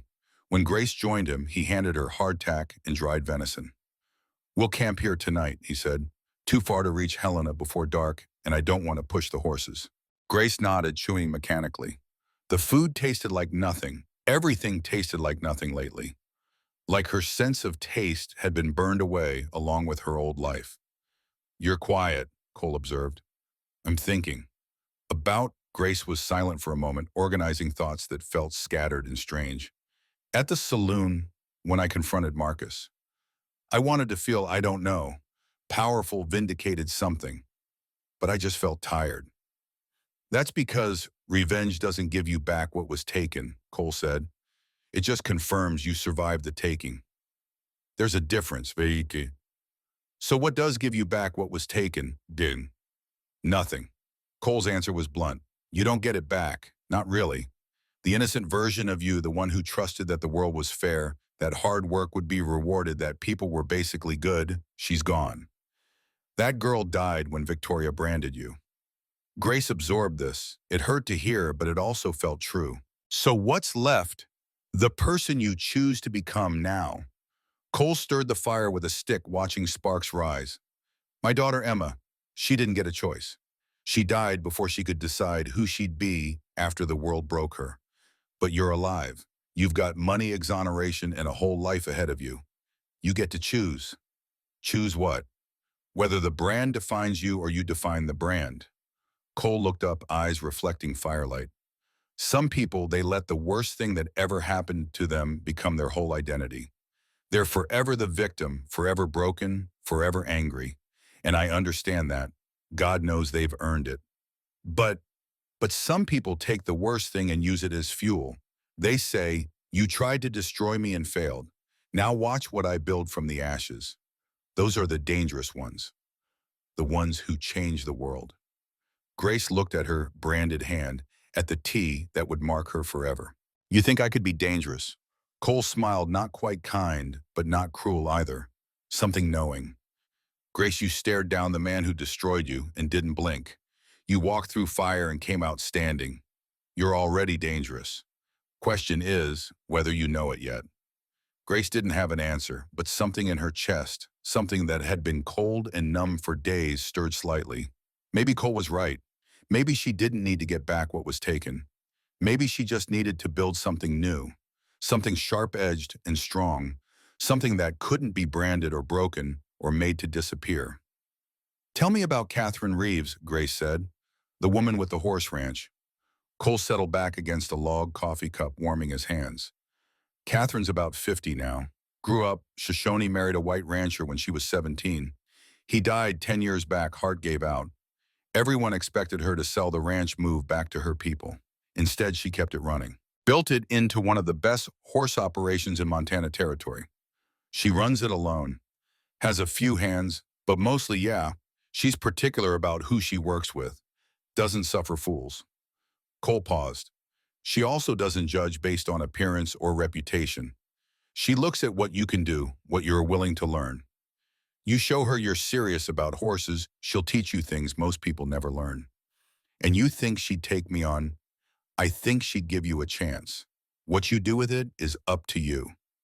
Cole refilled his coffee. "But Grace, working a horse ranch isn't easy. It's physical labor from dawn to past dusk. It's dangerous. Horses can kill you if you're careless. And Catherine won't coddle you because you're young or because you've been through hell. She'll expect you to pull your weight." "Good," Grace said. "I'm tired of being coddled. Tired of being treated like I'm fragile." Cole nodded approvingly.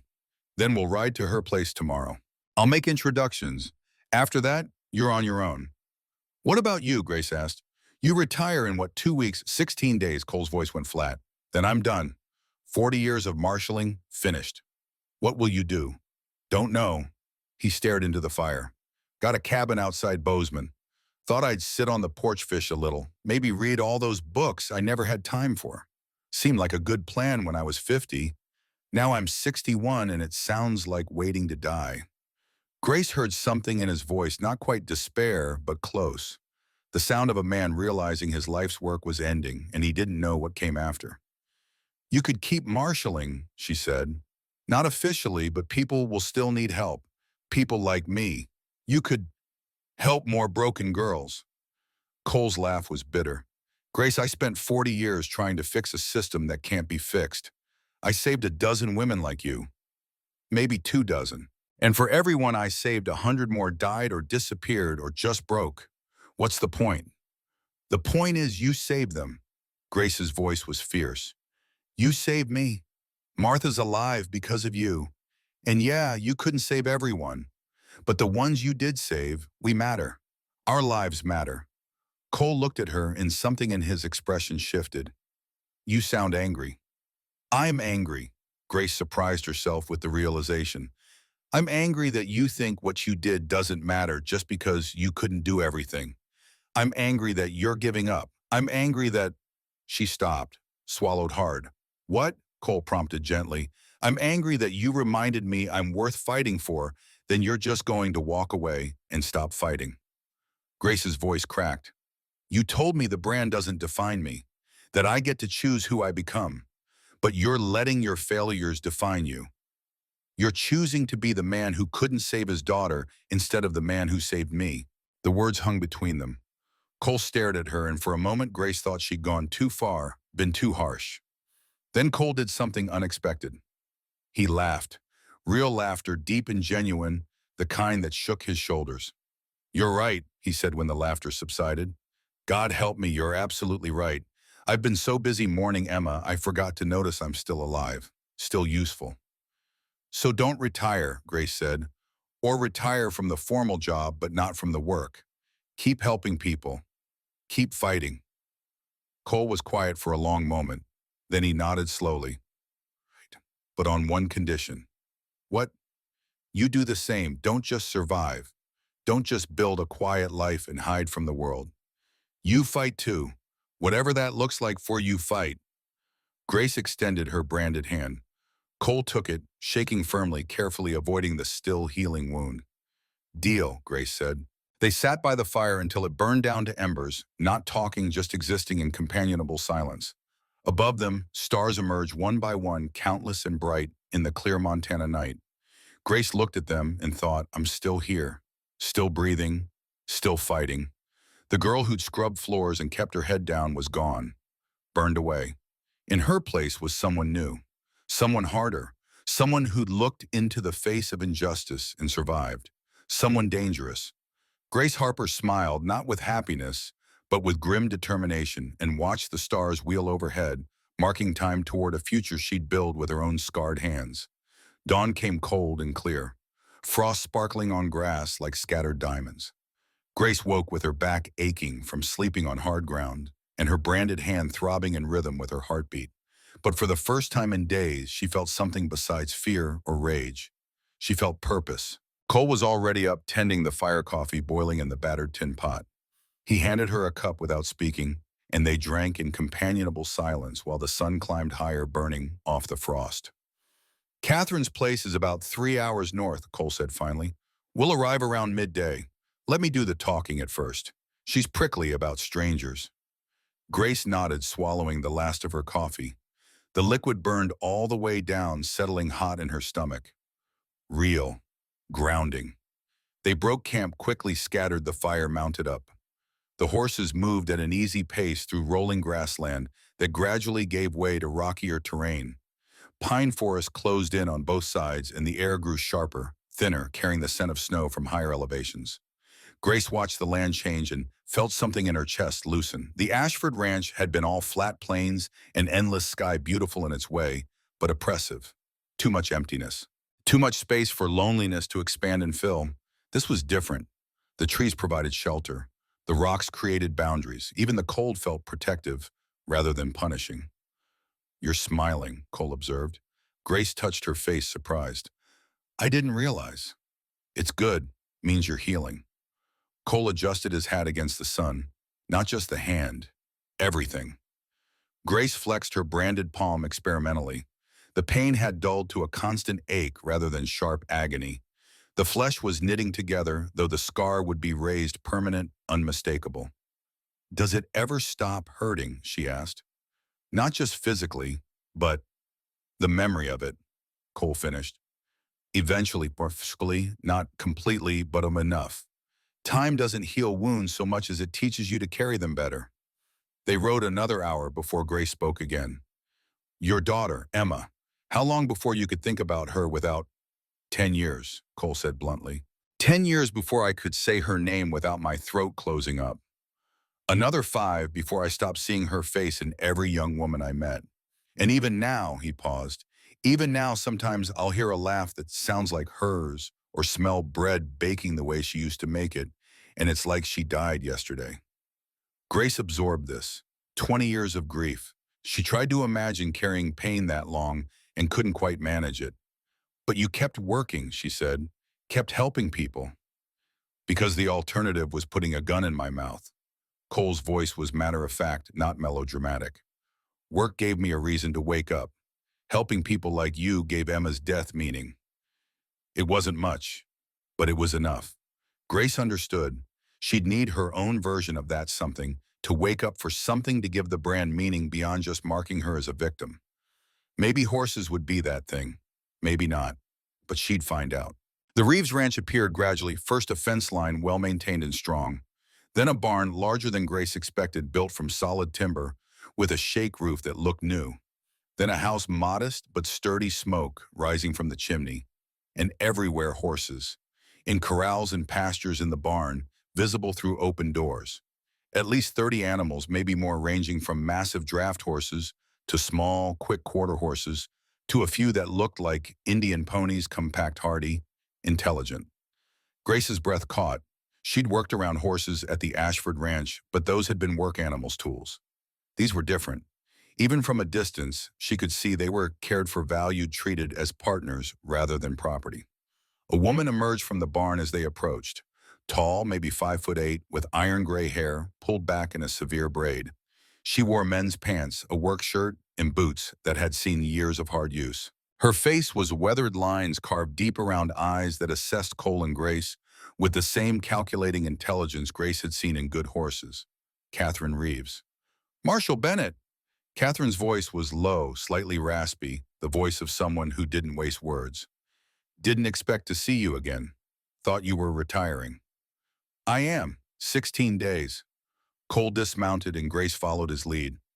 Got a favor to ask first. Catherine's gaze shifted to Grace, lingering on the bandaged hand, the way Grace held herself spine straight, despite exhaustion, eyes meeting hers without flinching. This the favor. This is Grace Harper. She needs work, needs training. Thought you might take her on. Catherine circled Grace, slowly appraising her like she might appraise a horse. Grace forced herself to stand still, to not react, even when Catherine's inspection made her skin crawl with the memory of being displayed in the Ashford yard. You work with horses before? Catherine asked. Some. Kitchen work mostly, but I helped with foaling once. Calmed a mare when the stable hand was drunk and the veterinarian was delayed. The mare live? Yes, so did the foal. Catherine's expression didn't change, but something in her eyes sharpened with interest. You afraid of horses? No. Should be. Horses kill more people than rattlesnakes. Kick your skull and crush you against a fence bolt and break your neck. You respect that. I respect anything that can kill me, Grace said. Doesn't mean I'm afraid of it. Catherine made a small sound, might have been approval, might have been skepticism. What's wrong with your hand? Grace unwrapped the bandage slowly, deliberately, held up her palm so the branded T caught the sunlight. Catherine stared at it for a long moment. Her expression didn't change, but her voice dropped lower. Who did that to you? Victoria Ashford. For a theft I didn't commit. And now the real thief was arrested yesterday, along with his accomplice. I've been cleared. Grace met Catherine's eyes. But the mark stays. So does everyone's judgment, which is why I'm here. I need to learn something that doesn't require people trusting me. Something where my work speaks louder than their opinions. Catherine looked at Cole. This true, she's cleared. Completely. Got written exoneration from Victoria herself. Grace was framed. The people responsible are in custody awaiting trial. Catherine turned back to Grace. So why horses? Why not take your clearing and move to California, start fresh where nobody knows you?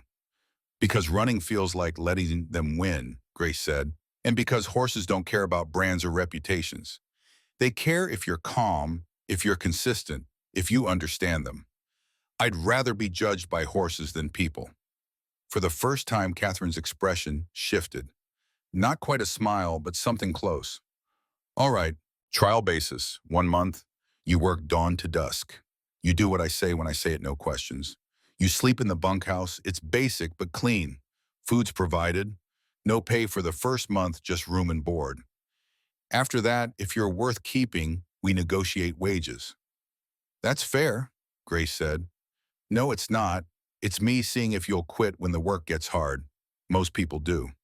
Catherine gestured toward the barn. We start now. You know how to muck a stall? Yes. Good. 30 stalls need mucking before sunset. Tools are in the tack room. Manure goes in the pile behind the south fence. Don't mix old straw with new. Questions. Grace had 1,000 questions. About the horses, about the ranch, about what she'd actually be learning.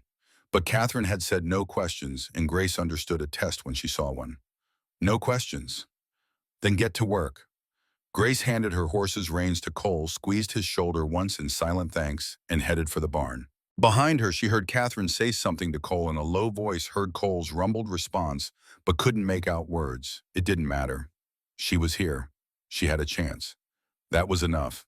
The barn was clean, well-organized, and full of the warm smell of horses and hay. Grace found the tools, pitchfork, wheelbarrow, shovel, and started on the first stall. The work was hard, harder than scrubbing floors. Each stall took 20 minutes if she moved efficiently, and her branded hands screamed protest with every forkload of soiled straw. By the fifth stall, her back was cramping. By the 10th, her shoulders burned. She didn't stop. She'd spent 3 years being invisible, being convenient, being someone who could be used and discarded without consequence. This was different. This was choosing to break her own body through honest work, choosing to prove herself through capability rather than compliance. By the time she finished the 15th stall, the sun was westering. Grace's hands were blistered, her clothes soaked with sweat despite the cold. She'd long since shed her coat, working in just her dress, modesty forgotten in the face of physical exhaustion. She was starting on the 16th stall when a shadow fell across the doorway. Catherine stood there, arms crossed, expression unreadable. "You're slow." Grace wiped sweat from her forehead with her forearm. "Yes. You're favoring your branded hand. That'll cause problems with balance." "I know. And you didn't stop for water or food, which is stupid. Dehydration makes you clumsy. Clumsy gets you hurt." Grace straightened, pitchfork in hand. "Are you here to tell me I failed?" "I'm here to tell you to take a break." Catherine tossed her a canteen. "Drink, eat something. There's bread and cheese in the tack room. Then finish the last 15 stalls. If you're not done by full dark, you sleep out here with the horses." She turned to leave, then paused. "And Grace, you did all right. Most people don't make it past 10 stalls before finding excuses to quit." Then she was gone, leaving Grace alone with 30 horses and the strange, unfamiliar feeling of having earned someone's grudging respect. Grace drank deeply from the canteen water, cold and clean, and felt it revive something essential. She found the bread and cheese Catherine mentioned, ate mechanically while studying the horses in their stalls. They were magnificent, each one different colors ranging from pure white to black, as midnight builds from compact and agile to massive and powerful. They watched her with intelligent eyes, some curious, some wary, some indifferent. Grace finished eating and returned to work. The last 15 stalls went faster than the first 15. She'd found her rhythm, learned to use her legs more than her arms, developed a system for the wheelbarrow that minimized wasted motion. She finished as the last light died, muscles screaming, hands raw but triumphant. Catherine appeared from the darkness like a ghost. "Come, I'll show you where you're sleeping." The bunkhouse was small, just 4 beds, a stove, and a table, currently empty except for Grace. Catherine lit a lamp, showed her the spare blankets, the wash basin. "Breakfast is at dawn. Don't be late." She turned to go, then stopped. "One more thing. That Marshal Cole Bennett, he told me what happened to you, everything." Grace's stomach tightened. And I don't care." Catherine's voice was flat. "I don't care about your past, about who wronged you, about your brand, or your innocence, or any of it. I care about whether you can work, whether you can learn, whether you'll stick when things get hard. Everything else is noise." She held Grace's gaze for a long moment. "But for what it's worth, you survived something that breaks most people. That means you're strong. Whether you're strong enough for this work, we'll find out. Now get some sleep. Tomorrow's harder." Catherine left. Grace collapsed onto the nearest bed, didn't even bother removing her boots. Sleep claimed her, instantly dreamless and deep, the sleep of complete physical exhaustion. For the first time since the branding, she slept without nightmares. The next 6 weeks passed in a blur of back-breaking work and hard-won knowledge. Grace mucked stalls, hauled water, repaired fences, learned to recognize different types of feed and when to use them. Her hands toughened her shoulders, broadened her body, adapted to the relentless physical demands. Catherine was a harsh teacher, quick to criticize, slow to praise. But she was fair. When Grace did something right, Catherine acknowledged it. When Grace made mistakes, Catherine explained exactly why and how to fix them. And slowly, Grace began to actually work with the horses themselves. First just grooming, learning to read body language, to move with confidence, without aggression, to understand that horses responded to energy as much as action. Then simple groundwork, leading lunging, teaching a horse to stand for the farrier or the veterinarian. Grace discovered she had a gift. Not training exactly, that would take years to master, but a kind of intuitive understanding of what a horse needed. The anxious mare that everyone else struggled with responded to Grace's calm presence. The stallion, with a reputation for biting, stood quietly when Grace worked around him. You've got good hands, Catherine said one morning, watching Grace work with a 3-year-old gelding that had never been ridden. Quiet hands, that's worth more than strength. Coming from Catherine, that was high praise. Grace felt something warm bloom in her chest, pride yes, but also belonging. She was becoming part of something, building a skill that was hers alone. The branded T on her palm had faded from angry red to pale silver. The scar tissue was thick but flexible. Sometimes people who visited the ranch noticed it and asked questions. Grace had learned to say simply old injury and change the subject. Most didn't press.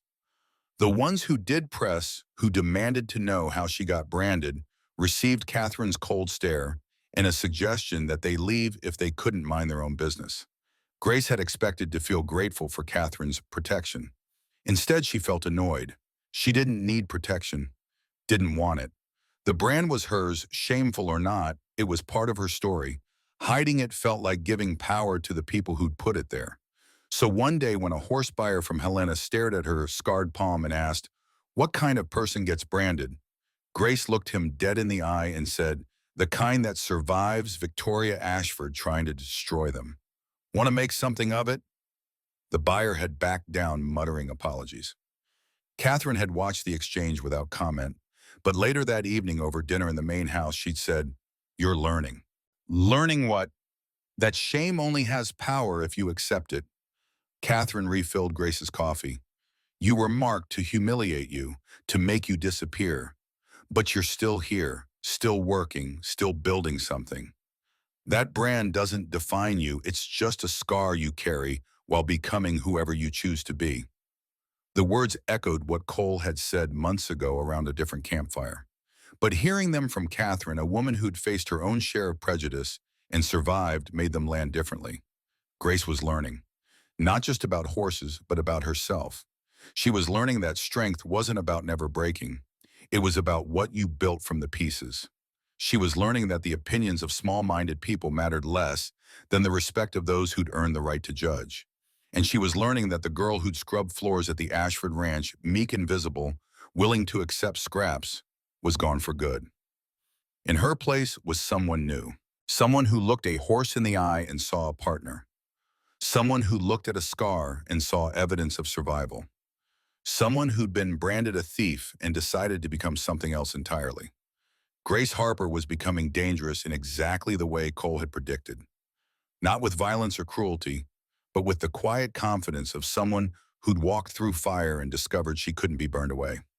Spring came early that year. Snow melted from the higher elevations, and the ranch transformed into something green and alive. Catherine started bringing in horses from outside clients, problem animals that needed retraining, young horses that needed breaking breeding stock, that needed evaluation. Grace assisted with all of it, learning voraciously, asking questions Catherine actually bothered to answer, now that Grace had proven herself worth teaching. One morning, a rider appeared on the horizon, tall, familiar silhouette against the dawn sky. Grace's heart lifted before her brain registered who it was. Cole Bennett. He dismounted in the yard looking older than Grace remembered. The weight of retirement sat heavy on his shoulders, not the peaceful rest he'd hoped for, but the restless dissatisfaction of a man whose purpose had been his work. "Marshall," Catherine greeted him. "Thought you'd be fishing in Bozeman by now." "Tried that. Turns out I'm terrible at sitting still." Cole's gaze found Grace and a smile creased his weathered face. "Grace, you look different." Grace glanced down at herself, work pants she'd bought with her first wages boots that actually fit hands scarred but strong. She'd cut her hair shorter, let the sun darken her skin, stopped trying to make herself small and invisible. "I am different," she said simply. Cole nodded approval. "Catherine treating you right." "She's teaching me to be dangerous," Grace said. "Just like you said I should be." Catherine snorted. "I'm teaching her to train horses. If that makes her dangerous, that's her business." Cole laughed, genuine warm laughter that made him look years younger. "Can we talk?" he asked Grace. "Got some news about the trial." They walked to the fence line overlooking a pasture where young horses grazed in the spring sunshine. Cole leaned against the rail, silent for a moment, gathering his thoughts. "Marcus Ashford was sentenced last week," he finally said. 5 years in territorial prison for theft and conspiracy. Sarah Mitchell got 3 years for attempted murder, would have been more, but Martha Green asked for leniency, said Sarah was young and manipulated. Grace absorbed this. 5 years, 3 years, numbers that seemed both too much and not enough. And Victoria, no charges. She admitted complicity, but there's no law against being a terrible person. She's paying for it in other way. Lost most of her social standing, ranch is struggling without Marcus to help run it. Last I heard, she's selling off property to stay afloat. Just as Grace thought. Imperfect, incomplete, but something. Thank you, she said, for seeing it through, for making sure they faced consequences. That's not why I'm here. Cole turned to face her fully. I'm here because I got a job offer. Private detective work. Finding missing people, tracking down thieves, helping folks the law ignores.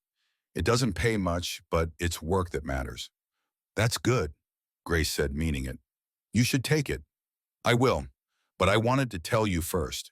Because Cole hesitated, something rare for him. Because you reminded me why I became a marshal in the first place.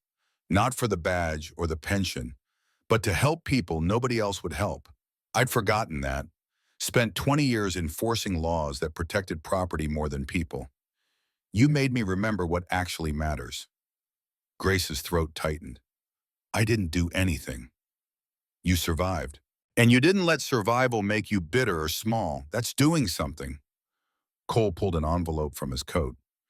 This is for you, from Victoria. She's been sending them monthly. Grace took the envelope, confused. Inside was a banknote for $200 and a short letter in Victoria's precise handwriting. Miss Harper, this is the 7th installment of what I owe you. The money cannot repair what I destroyed, but it is all I can offer. I hope you are building a life worth living. I think about you often, about what I did, about the kind of woman I became in order to protect my son from consequences he earned. I will carry that shame until I die. I don't ask forgiveness. I don't deserve it. I only hope that somewhere you are happy, Victoria Ashford. Grace reread the letter twice, tried to feel satisfaction at Victoria's obvious guilt, her social fall, her loss. Felt only a distant, disconnected observation that justice had been served in its own strange way. She sends these every month, Grace asked. Like clockwork, $200 and a letter. I've been holding them for you to waiting until you were settled enough to decide what to do with them. Grace looked at the banknote.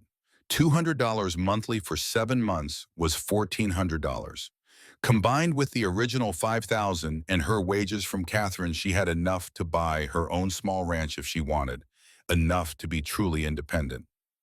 What will you do with it? Cole asked. Grace folded the letter and the banknote, carefully tucked them back in the envelope. I'll save it. Maybe someday I'll use it to start my own horse operation. Or maybe I'll find someone else who needs it more, some other girl Victoria Ashford destroys. Because people like her don't stop just because they're sorry. Cole's expression was proud. You really have become dangerous. No, Grace corrected. I've become clear. There's a difference. They stood in comfortable silence, watching the horses graze. Finally, Cole said, I should go. Long ride back to Helena, and I've got a missing person case that starts tomorrow. Grace walked him to his horse. Before he mounted, she pulled him into a brief, fierce hug. Thank you, she said, for saving my life, for reminding me it was worth saving. Cole hugged her back, and his voice was rough when he replied, Thank you for reminding me, mine was too. He rode away without looking back, and Grace watched until he disappeared over the horizon. Then she returned to the barn, to the work, to the life she was building from ash and determination, and the stubborn refusal to let her brand define her. Catherine was in the barn working with a young mare that had come in wild and terrified from a failed ranch. The horse was calmer now, but still skittish, still learning to trust. He's gone, Catherine asked without turning. Yes. Good, you've got work to do. This mare needs someone with soft hands and patience. Think you can handle her. Grace studied the mare, all trembling muscle and wild eyes and barely contained panic. She saw herself in that horse, broken by cruelty, wary of kindness, still learning that not every hand would hurt. I can handle her, Grace said. She stepped into the round pen, moving slowly, breathing steadily, projecting calm. The mare's ears swiveled toward her tracking movement. Grace didn't approach directly, just stood, just existed, just showed the mare that presence didn't automatically mean pain. After 10 minutes, the mare took one tentative step toward her. After 20, another step. After an hour, the mare stood close enough for Grace to reach out and touch her nose. Grace kept her hands steady, palm up, letting the mare decide. The mare's soft muzzle brushed against Grace's branded palm. The T that had marked her as a thief, as something shameful, as something less than human. And Grace understood in that moment exactly what the brand had become. Not a mark of shame, not evidence of someone else's cruelty, but proof she'd survived, proof she'd rebuilt, proof that being broken didn't mean staying broken. The mare exhaled warm breath against Grace's scarred hand and took another step closer.